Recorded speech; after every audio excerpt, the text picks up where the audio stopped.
દેવભૂમિ દ્વારકા જિલ્લામાં થોડા સમય પૂર્વે જિલ્લા પોલીસ વડા તરીકે ફરજ પર આવેલા એસપી નિતેશ પાંડે દ્વારા પ્રજાલક્ષી અભિગમ માટે કાયદાની અમલવારી સાથે કડક કાર્યવાહી કરવામાં આવી રહી છે, જેના પરિણામ સ્વરૂપે હત્યાના ગુનામાં નોંધપાત્ર ઘટાડો નોંધાયો છે।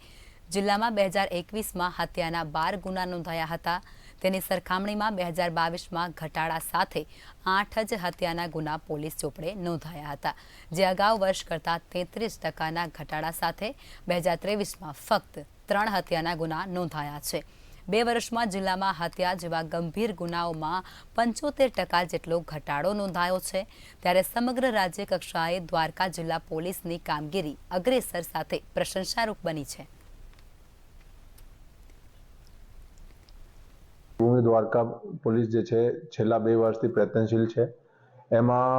એના હિસાબથી 2021માં 12 જેટલા મર્ડર હતા અને 2023માં ફક્ત 3 જેટલા મર્ડર છે, એ જે છે 75% જેટલી એમાં ઘટ થઈ છે।